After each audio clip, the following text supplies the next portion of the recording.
Bienvenidos a Diálogos Defensa 21. En este tercer capítulo trataremos un tema que en la actualidad despierta mucho interés, que entusiasma y también preocupa. Se trata de la inteligencia artificial y sus implicaciones en la seguridad y en la defensa. Para América Latina, con su gran diversidad y muchos desafíos, la inteligencia artificial plantea una encrucijada muy compleja. Por un lado, ofrece un potencial inmenso para impulsar el desarrollo, como también para mejorar las capacidades de seguridad y de defensa. En esto último, por ejemplo, en la vigilancia de fronteras, en la lucha contra el narcotráfico, en la ciberseguridad, en la gestión de desastres naturales, por citar algunas de las posibilidades de empleo. Pero también estamos frente a limitaciones que no podemos ignorar. Estudios recientes mencionan entre estos la falta de inversión en investigación y desarrollo, la brecha digital y la escasez de talento especializado. De hecho, en el último informe global de inteligencia artificial, publicado ahora en septiembre de este año, Brasil figura como el país que tiene mayor desarrollo en América Latina. Sin embargo, a nivel mundial está en el puesto número 30. Por otra parte, sabemos que el empleo de esta tecnología plantea cuestionamientos éticos sobre la privacidad y las posibilidades de un uso malintencionado. Y en materia de defensa, uno de los debates actuales importantes tiene que ver con los sistemas de armas autónomas. Para tratar este tema, está con nosotros Sergio Quijada, a quien le damos la bienvenida y desde ya le agradecemos su disposición a participar en Diálogos Defensa 21. Sergio tiene una larga trayectoria en estas materias y su currículum es muy extenso. Leeré solamente algunas partes que dan cuenta de su especialización. Él es doctor en modelación y simulación por la Universidad Central de Florida, Estados Unidos, magíster en ciencias con mención en ingeniería industrial, es ingeniero politécnico militar con una destacada trayectoria también en el Ejército de Chile, dirigió el Centro de Modelación y Simulación del Ejército, desde hace varios años realiza docencia e investigación en muchos centros, varios centros de educación superior. En esos centros ha desarrollado proyectos FONDEF, ha desarrollado también proyectos tecnológicos con el Ejército de los Estados Unidos y con países del Mercosur. Participó como jefe, entiendo, del proyecto de simulación computacional de operaciones de paz que se realizó en conjunto con el Ejército argentino y en la actualidad participa, aparte de su actividad docente en diversas partes, pero como investigador en el Laboratorio de Prospectiva y Simulación de la Academia Nacional de Estudios Políticos Estratégicos, ANEPE, en Chile. Sergio, antes de entrar en las preguntas específicas y ante todo muy bienvenido, me gustaría que puntualizaras esa idea del hito que se da el año 2022, en noviembre del 2022, que produce un cambio, no sé si llamarlo copernicano, pero un cambio muy considerable en materia de inteligencia artificial. Absolutamente. Bueno, agradecer primero esta invitación y agradecer la conversación, siempre bajo el enfoque que las tecnologías de defensa son una tremenda herramienta para desarrollar nuestro país desde el punto de vista productivo. Ese es el primer enfoque, porque de una u otra forma, lo que sucede el 30 de noviembre del año 2022, y hace muy poquito tiempo, eh, produce un cambio en el sentido que la comunidad científica hasta ese día había estado en los últimos 40 años buscando lo que se denomina una arquitectura de inteligencia artificial universal, es decir, una máquina que cumpliera con lo que se llama el test de Turing, es decir, colocamos a un humano en una muralla y a una máquina, ¿ya? Y colocamos a una tercera persona al otro lado de una muralla. y que hable la máquina o hable el otro humano y que la tercera persona no sepa distinguir cuál es el humano y cuál es la máquina. Entonces, llegar a cumplir lo que es el test de Turing, de una u otra forma lo logró esta empresa casi desconocida en ese tiempo, que era OpenAI. ¿Qué es lo que hizo OpenAI? Estuvo 3 años aproximadamente coleccionando una gran cantidad de datos, ¿ah? Dentro de la estructura de la inteligencia artificial se denomina el corpus o el dataset. Toda la información de la Internet, ¿ah? Coleccionándola, ordenándola, pero principalmente desarrollando un un modelo que se llama de transformer, ¿ah? Un transformador de generación de inteligencia generativa. Y lo que hace el 30 de noviembre, saca por la web este producto donde por primera vez, en forma clara, continua, diáfana, flexible, ordenada, nos podíamos comunicar con la máquina en lenguaje natural y la máquina respondía en lenguaje natural. Ese fue el hito, el chat GPT 3.5.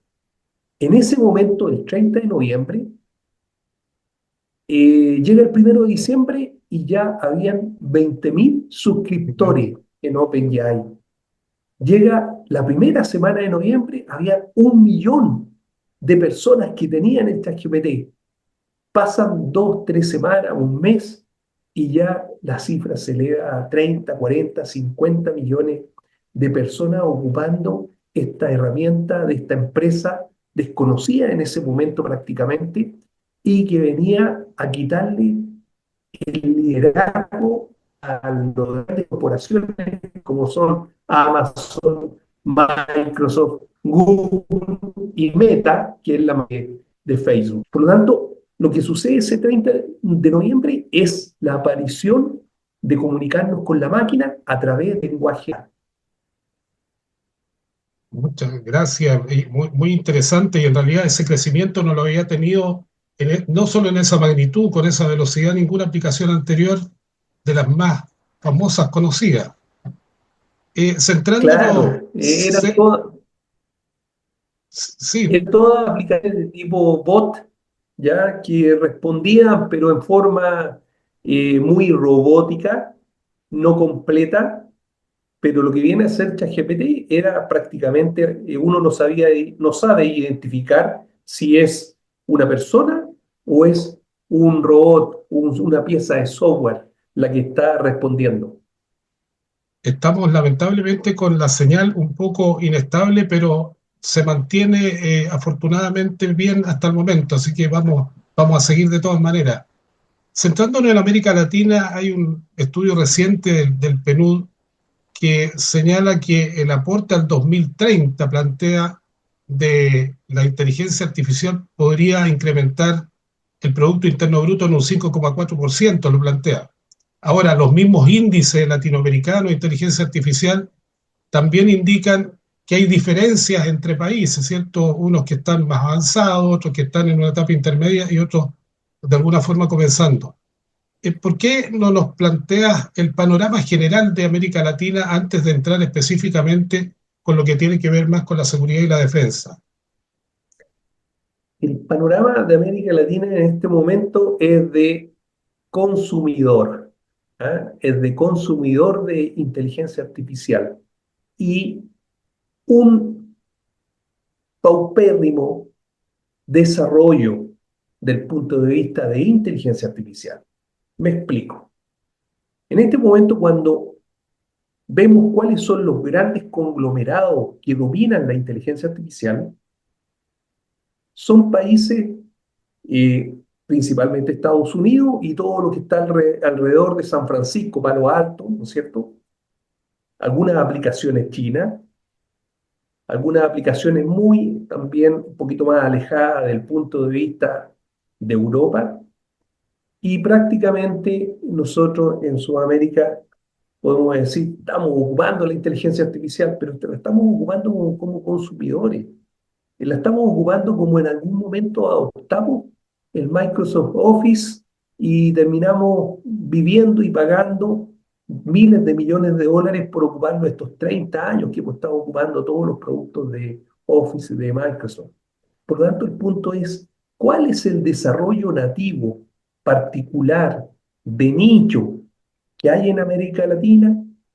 Yo diría que en proporción a, en términos relativos, el país que lo está haciendo relativamente bien y con agresividad es Uruguay, ¿ya? Que en los últimos 10, 15 años ha tenido un desarrollo del punto de vista de transformación digital, que es la matriz, la cáscara de la inteligencia artificial, bastante bueno. Ahora, ¿cuáles son específicamente los desafíos y por qué digo que un desarrollo paupérrimo, bajo, relativamente chato? Porque el año 2016 sucedió una historia que realmente es increíble del punto de vista de cómo la inteligencia artificial germina a partir de un paper que escriben 8 investigadores de Google.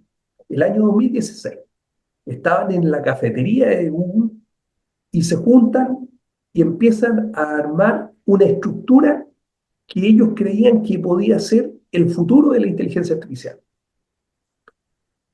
Y desarrollan y escriben un paper para un congreso, año 2016. El paper uno lo puede buscar en internet, es muy interesante.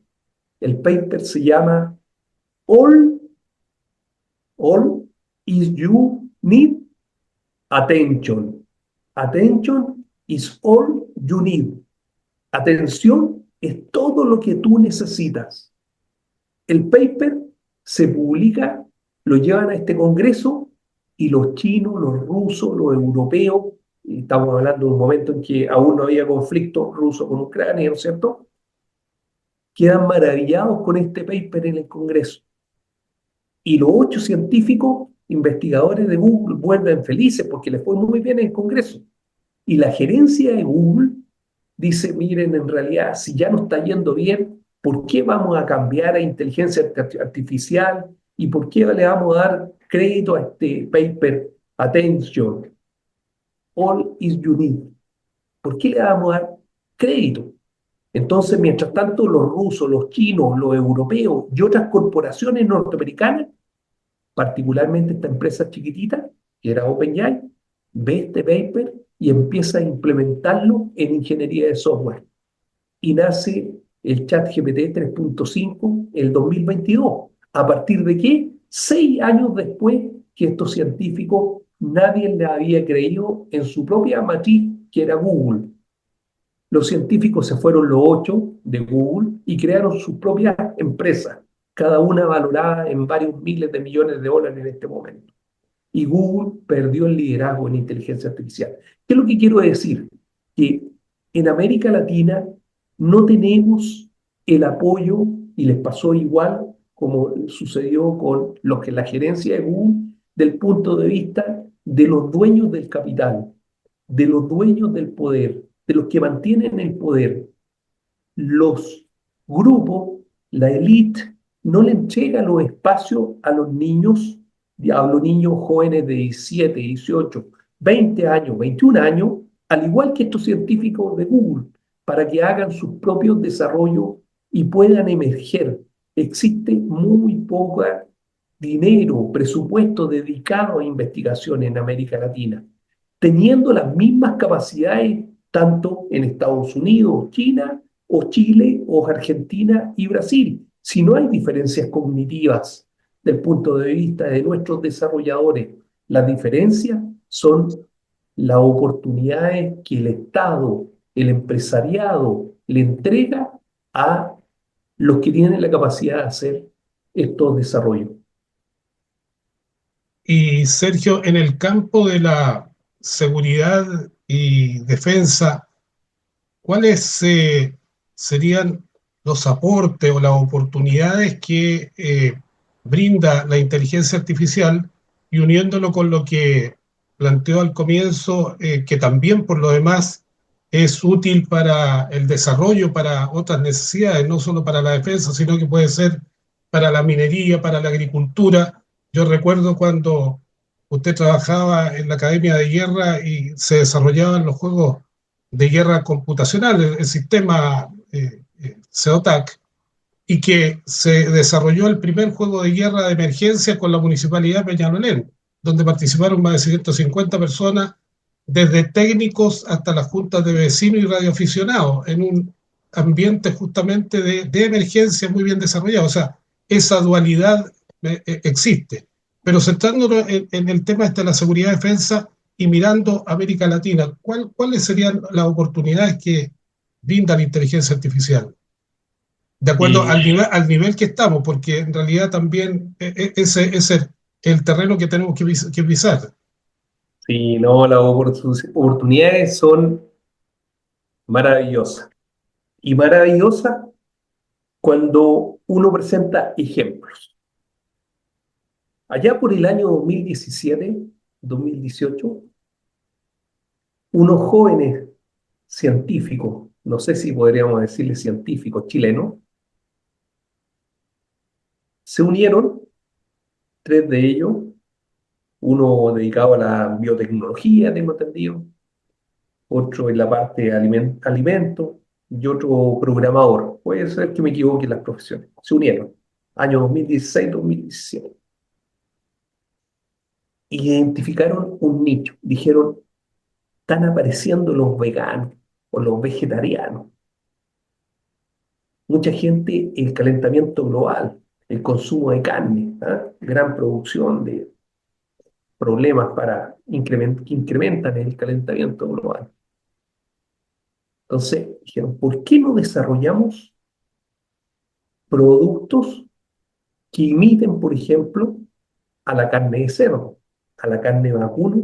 ¿A partir de qué?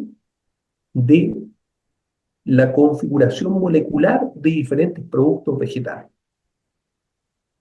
Y empiezan a desarrollar un algoritmo de inteligencia artificial conocido como Giuseppe.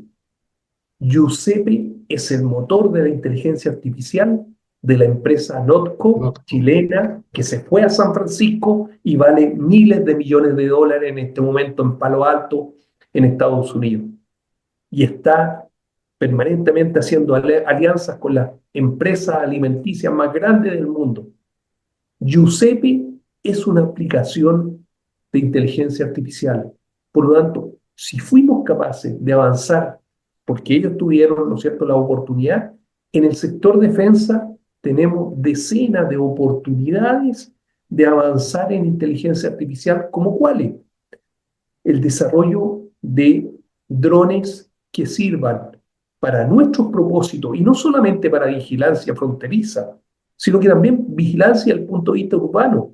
¿Qué sucede si tuviéramos un enjambre permanente de drones sobre nuestras ciudades más populosas que puedan combatir en forma directa el crimen, los delitos, que lleguen de inmediato, que rastreen? Esa tecnología que se puede utilizar para el área de la defensa, también la podemos ocupar en el área del desarrollo productivo, en nuestra agricultura, en nuestros campos, en los océanos. O sea, hay múltiples aplicaciones de ese punto de vista. Por ejemplo, lo que estoy planteando, los UAV, ¿ya?, que se manejan con técnicas de inteligencia artificial. Otros aspectos que son fundamentales es el conocimiento de nuestra riqueza geológica. Toda la inteligencia artificial que hay sobre las imágenes de satélite nos proporciona mucha información a partir de las longitudes de onda que irradian las imágenes y que son capturadas en 0 y 1 en matrices. Por lo tanto, hay mucha información que tienen los chinos, que tienen los norteamericanos, de nuestro propio territorio y que nosotros no lo tenemos. Técnicas de inteligencia artificial que nos cooperen a poder sacarle mayor provecho a nuestros satélites también son aplicables en el sector defensa, pero al mismo tiempo está la otra manito aplicable en el desarrollo productivo. En la educación quiere decir la importancia que tiene la inteligencia artificial, pero no la educación para nuestros niños, sino que la educación para los que preparan a nuestros niños, herramientas de tutores inteligentes que apoyan a los profesores, que apoyan a los alumnos universitarios en las investigaciones. Son múltiples las oportunidades que tenemos. Sergio, en una de las exposiciones suyas escuché que también uno de los aspectos donde se podría dar un salto cualitativo tiene que ver en materia de toma de decisiones, tanto en el ámbito de la defensa, de la seguridad, como también en el ámbito empresarial, gubernamental, en distintas áreas.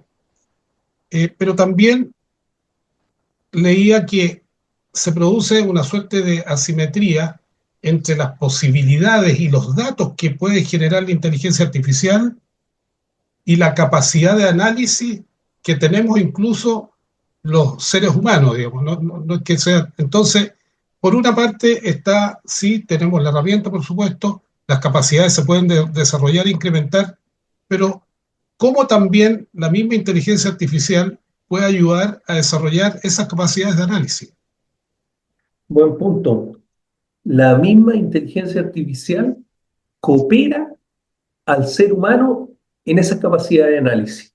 La inteligencia artificial es una máquina que no piensa, sino que es una máquina prospectiva, es decir, hace una buena proyección de lo que le tengo que responder a Sergio en este momento.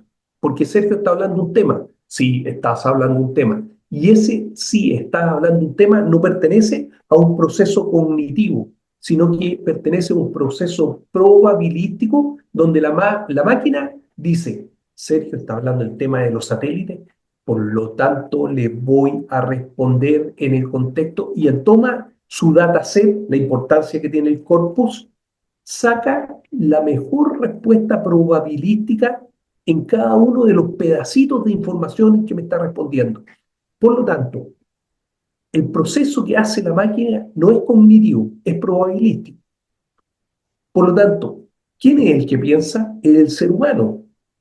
¿Cómo piensa el ser humano? Y acá eh, presento una interesante conjetura que he venido trabajando de hace un año prácticamente para todos los estimados amigos que me están escuchando. La inteligencia artificial emula a el proceso cognitivo del ser humano. Entonces uno se dice, bueno, ¿y cuál es el proceso que podría emular? Y nos vamos a donde nuestras abuelitas, donde nuestras tías, de allá del año 50, del año 60, que iban a esas escuelas normalistas donde salían de profesoras normalistas. Miren la importancia que tiene la historia, el pasado, con los procesos educacionales y los procesos cognitivos. ¿Qué es lo que hacían en esas escuelas normalistas, que lamentablemente ya no existen? Estudiaban fundamentalmente la taxonomía de Bloom. Y cuando uno toma la taxonomía de Bloom y la aplica para trabajar con la inteligencia artificial, se da cuenta que existe un proceso del punto de vista, como lo voy a mostrar con las dos manos. Esta mano de un proceso que va de lo general a lo particular. Un proceso que es eminentemente deductivo, un proceso top-down. No entiendo. Mira, cuando tú estás asimilando información para tomar decisiones, lo primero que tienes que comenzar es con identificar, conocer, analizar, fundamentalmente un proceso deductivo. Y una vez que dominaste este proceso deductivo que se adapta exactamente a la taxonomía de Bloom, te va a encontrar que en los procesos superiores cognitivos toma ahora la otra mano. Empiezas de lo particular a lo general y te encuentras con los verbos de la taxonomía de Bloom: sintetizar, inferir, desarrollar, innovar, procesos todos que son muy ricos para cualquier tomador de decisiones, especialmente los tomadores de decisiones del campo de batalla. Ese campo de batalla que no necesariamente tiene que ser un campo de batalla convencional, sino que perfectamente puede ser, ¿no es cierto?, el combate al crimen organizado, un desastre natural o cualquier ámbito donde tenemos que tomar decisiones críticas. La toma de decisiones tremendamente se ve apoyada por la inteligencia artificial, pero la apoya el ser humano, es el que se ve apoyado. La herramienta es una máquina que no piensa y nunca va a llegar a los niveles cognitivos que tiene el ser humano. A partir de eso uno podría deducir que lo fundamental también es que quienes trabajan en esta área y en esa primera etapa en que van a formar la información de base, entregar la información de base, las instrucciones, tienen que tener esa capacidad de captar lo que realmente pasa en el lugar donde se va a desarrollar cualquier acción, entender todo lo que es propio del famoso situation awareness, ¿cierto? Pero tener esa percepción, pero la comprensión de los procesos que están en toda esa, se están desarrollando. Por lo tanto, hay otras capacidades que hay que desarrollar también en ese sentido. Absolutamente. Tanto así que en la última semana he estado realizando algunos experimentos cognitivos. Esos experimentos cognitivos van tendientes a obtener evidencia estadística de lo siguiente. Un grupo se le presenta un problema, 10 personas, y se les pasa el chat GPT para que solucionen el problema en el chat GPT. A otro grupo se les presenta el mismo problema, no se les pasa el chat GPT y se les pide que analicen el problema en forma analógica, es decir, con papel, con pizarra, con sistemas tradicionales. Posteriormente, al grupo que lo hizo con sistemas tradicionales, se le proporciona el ChatGPT para que encuentre una solución al problema y proceden a cotejar. Pasan unos días y al grupo que se le pasó directamente el ChatGPT tienen prácticamente más de un 80% de los resultados del proceso de la información olvidado y más aún no conocen el sistema o desconocen gran parte del sistema en donde tomaron decisiones. En cambio, el grupo que estudió en forma analógica el problema, y quiero decir con analógica, con mapa, con pizarra, con cajón de arena, con gráfico, y posteriormente ocupó el ChatGPT, retiene más del 80%. O sea, una IoT muy parecida a lo que es el sistema de Pareto, ¿eh? Del 80-20. Un 80% decrece su capacidad cognitiva, un 20% incrementa su capacidad cognitiva. ¿Cuál es la diferencia? Que los tomadores de decisiones primero deben ocupar o deberían ocupar, al parecer, una hipótesis, sistemas analógicos. Y una vez que los hayan agotado, entonces entrar a apoyarse por la inteligencia artificial. Cayendo a algo que tenga que ver directamente también esto con la defensa especialmente, deben haber algunos que están escuchando y quieren saber, por ejemplo, de cuán expuesto estamos al uso malicioso de la inteligencia artificial y también cuál expuesto estamos a riesgos objetivos en materia de seguridad y defensa por el uso de la inteligencia artificial. Estamos muy expuestos, tanto así que si los malos, llámese igual crimen organizado, narcotráfico, podrían estar adquiriendo capacidades similares, o lo peor sería superiores, a lo que el Estado mismo está creando. El Estado y el empresariado, el poder político y el poder económico, tiene que tomar decisiones con respecto a esta herramienta. Esta es una herramienta estructural. La amenaza que hay por parte, insisto, del narcotráfico, del crimen organizado o de los enemigos de lo que es el Estado de Chile, claramente puede venir del punto de vista de, con sistemas de inteligencia artificial, alterar todos los procesos de ciberseguridad y alterar la infraestructura crítica. En este momento, toda nuestra infraestructura crítica está en base a sistemas digitales. Por lo tanto, la amenaza claramente es estructural en caso de realizarse.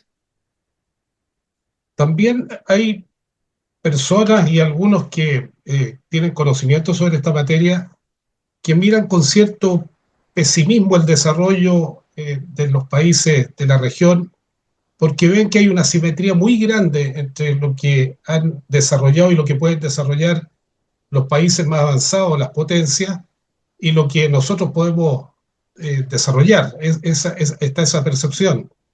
Y muchas veces se piensa, mire, aquí la única solución que queda es simplemente aliarse, lo que siempre es muy bueno. ¿Para qué decir en la parte, si lo miramos en un mapa más amplio, seguir siempre en el plano multilateral, ¿cierto? Manteniendo un esfuerzo importante, pero ¿qué posibilidad hay que el desarrollo en determinadas áreas en nuestra región, en algunos de los países, tenga un avance consistente y que en el tiempo también se pueda mantener alcanzando niveles de una satisfacción no solo de las necesidades que tiene, sino también de proyección en el tiempo y de cierta competencia con otros desarrollos? Yo creo que nunca habíamos estado en mejor posición como para poder avanzar en forma sustancial en determinada área. Y no solamente inteligencia artificial, sino que a partir de la inteligencia artificial, avanzar en los procesos químicos, en los procesos de la agricultura, en los procesos logísticos. A partir de la inteligencia artificial, hacer nuevos desarrollos. Y básicamente esto se muestra con las posibilidades que ofrece la inteligencia artificial generativa para poder estudiar procesos que van más allá de la producción de commodity, del punto de vista de nuestro país. La inteligencia artificial, así como lo demostré recién y lo mostré con Notco, ¿ya? Tenemos otras empresas, por ejemplo, la empresa Alto. La empresa Alto comenzó en Puerto Montt cuidando a un supermercado que no le hicieran robo de hormiga y terminó en este momento en Europa, en México, en Estados Unidos, con sus procedimientos de tipo digitales, ¿ya? Que disminuyen el robo de hormiga en un montón de cadenas de supermercados del mundo. Entonces hay que buscar cuál es el nicho para poder desarrollarlo, pero sin duda hay muestras que efectivamente podemos seguir avanzando, pero fundamentalmente también aprovechando algo que se nos olvidó hace ya muchos años en Chile y en el sector político y en el sector defensa y en el Estado, que es el concepto de offset. El concepto de offset, que en algún momento se materializó, decía que lo mismo que yo compraba en el exterior, la empresa, o en menor proporción, tenía que invertir en Chile. Ese concepto es una ley. Aprovechar la inteligencia artificial a partir no de los gastos que hacemos en defensa, sino que de la inversión que hacemos en defensa, sin duda es una muy buena oportunidad para seguir desarrollando en esa línea nuevos productos. Estamos, a pesar que quisiéramos seguir, pero mucho más, estamos llegando un poco al final, pero no podemos dejar de hacer otras preguntas más. ¿Cómo cambia la inteligencia artificial la naturaleza del trabajo de quienes están inmersos en las tareas de seguridad, de defensa? ¿Qué habilidades serán las más demandadas en el futuro? O ya en el Lo presente, primero, cuando se desarrollen. Sí, sí, esa es una pregunta que ayer me hicieron en el ámbito de múltiples profesiones en que estábamos en un panel y la respuesta es una sola. La respuesta es una sola. El filósofo, el profesor, el humanista, el médico, la enfermera, el ingeniero, tienen que saber programar. El concepto es ser bilingüe, pero no ser bilingüe porque hablo dos idiomas, sino porque hablo idiomas y además sé programar, conozco la máquina, cómo funciona. Entonces, ¿significa que yo, que soy enfermera, me voy a poner a programar y hacer? No, en absoluto. Pero como usuarios, si tienen la capacidad de programar, van a haber muchas aplicaciones que en forma muy simple, al igual como saber otro idioma, va a poder darle solución y crear nuevas oportunidades. Incluso el historiador, saber programar. Saber programar significa pensar algorítmicamente y llegar a una solución. Si tenemos un país bilingüe, porque o trilingüe, habla español, habla inglés y además saben programar todos los niños y ya lo están sabiendo, gran parte de los niños salen de los colegios sabiendo programar. Somos los adultos los que tenemos que ponernos a conocer qué es lo que es un algoritmo.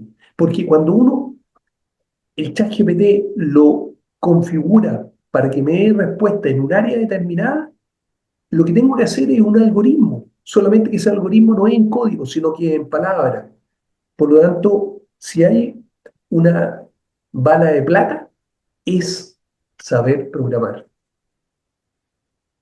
Y a nivel de los países, ¿cuál es la conveniencia, el nivel de conveniencia? Esta pregunta la estoy haciendo con algo, debo confesar, que conversamos en una ocasión anterior.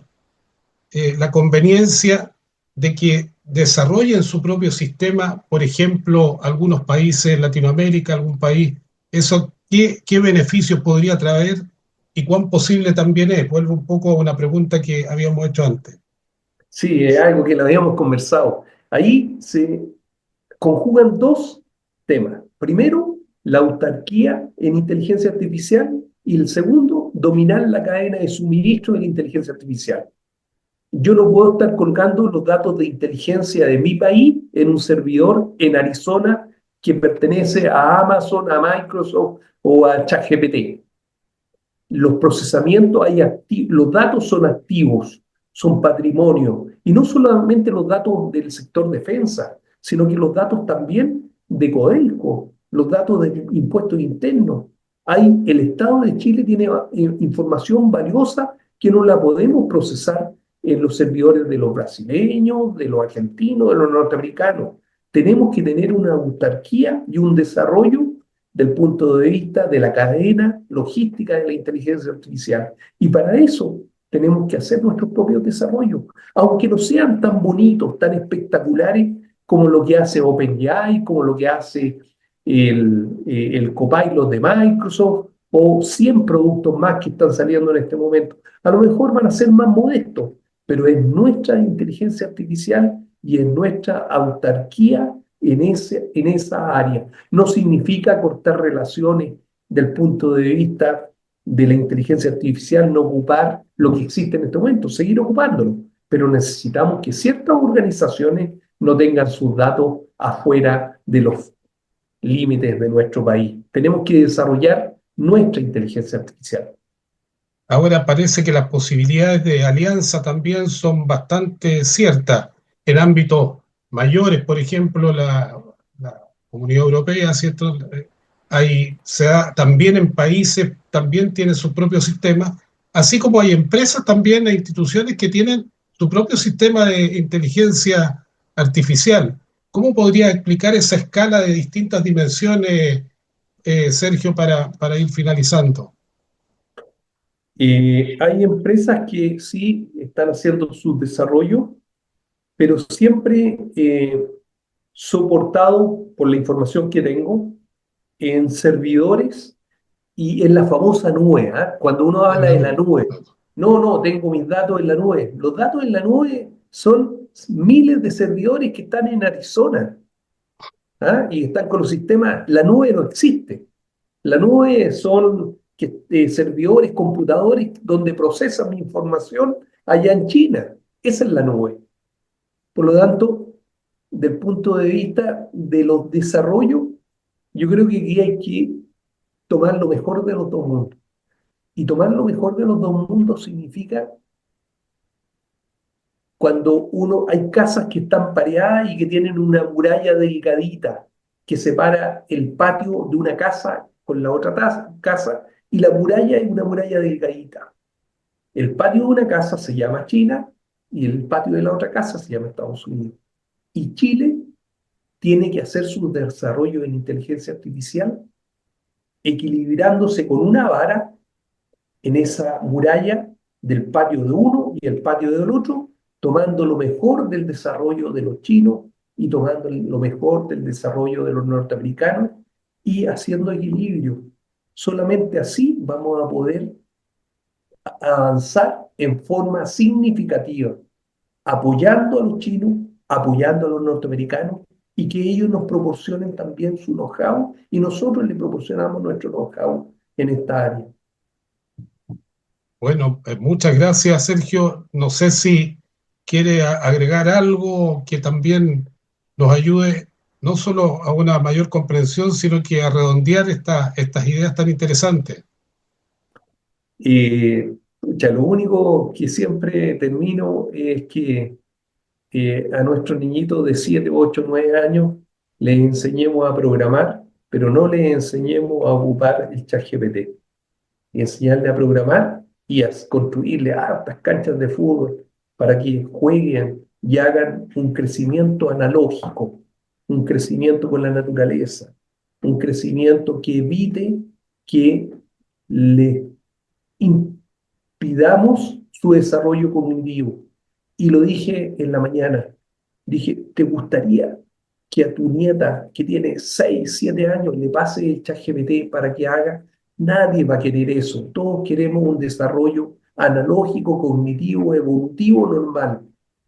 Por lo tanto, nuestra preocupación tiene que estar en los niños. Faltan tan poquitos años para que esos niños que tienen 9 años tengan 18, tan poquitos años, y son ellos los actores del cambio. ¿En qué? Con inteligencia artificial. Crearles las condiciones en la educación. Eso. Muy amable, pero muchas gracias, Sergio.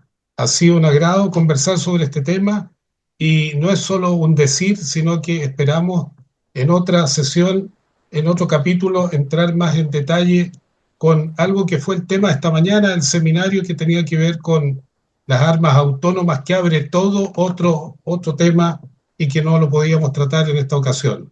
Muchas gracias. Perfecto. De nada, Gracias. dispuesto para cualquiera de estas conversaciones. Muchas Bueno, gracias. muchas gracias. Buenas noches. Buenas noches.